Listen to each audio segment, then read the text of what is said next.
बहुत समय पहले की बात है। एक छोटे से गांव के किनारे एक घना और रहस्यमयी जंगल हुआ करता था। इस जंगल में तरह तरह के पेड़, फूल और जड़ी बूटियां थीं, जो कहीं और नहीं मिलती थीं। गांव के लोग इस जंगल से डरते थे, क्योंकि उनके अनुसार वहां अजीब अजीब घटनाएं घटती थीं। लेकिन एक दिन उस गांव में एक बहादुर और जिज्ञासु लड़का आया, जिसका नाम अर्जुन था। अर्जुन को जादू और रहस्यों में बहुत दिलचस्पी थी। उसने गांव के बुजुर्गों से इस जंगल के बारे में बहुत सी कहानियां सुनी थीं और अब वह खुद वहां जाने का निश्चय कर चुका था। एक सुबह जब सूरज की पहली किरणें धरती पर पड़ रही थीं, अर्जुन अपने साहसिक यात्रा पर निकल पड़ा। उसने अपनी जरूरत की सारी चीजें अपने बैग में रख लीं और चल दिया जंगल की ओर। जंगल में प्रवेश करते ही उसे एक अजीब सी ठंडक महसूस हुई। वह जितना अंदर जाता, उतनी ही रहस्यमयी चीजें उसके सामने आतीं। अर्जुन धीरे धीरे जंगल के अंदर बढ़ रहा था कि अचानक उसे एक सुनहरी रोशनी दिखी। उसने उस रोशनी की दिशा में चलना शुरू किया और थोड़ी ही दूर पर उसने एक अद्भुत पेड़ देखा। यह पेड़ सोने की तरह चमक रहा था और उसके चारों ओर रंग बिरंगे फूल खिले हुए थे। अर्जुन ने सोचा कि यह जरूर कोई जादुई पेड़ होगा। जैसे ही वह पेड़ के पास पहुंचा, पेड़ की जड़ों के पास उसे एक छोटी सी किताब मिली। उस किताब पर लिखा था जादू की कुंजी।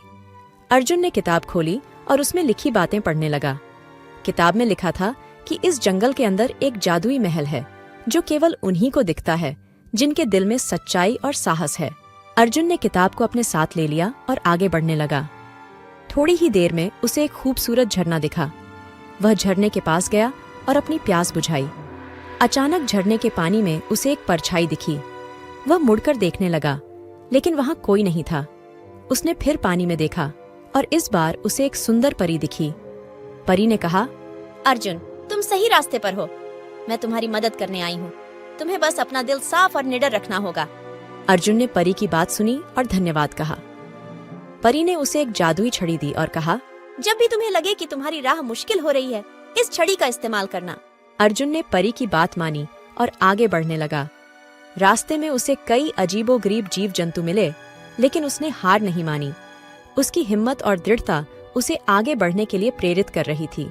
कुछ समय बाद अर्जुन को एक विशाल महल दिखा, जो काले बादलों से ढका हुआ था। उसने अपने जादुई छड़ी का इस्तेमाल किया और महल के दरवाजे पर पहुंच गया। दरवाजा खुद ब खुद खुल गया और अर्जुन अंदर चला गया। महल के अंदर उसे कई कमरे दिखे, जिनमें खजाने और जादुई वस्तुएं भरी हुई थीं।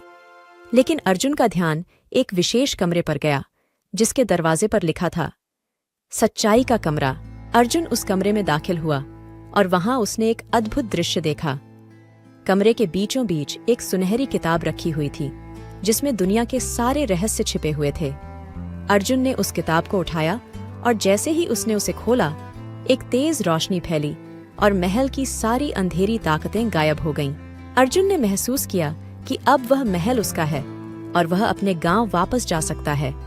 वह किताब और जादुई छड़ी लेकर गांव वापस आया और सबको अपनी साहसिक यात्रा की कहानी सुनाई।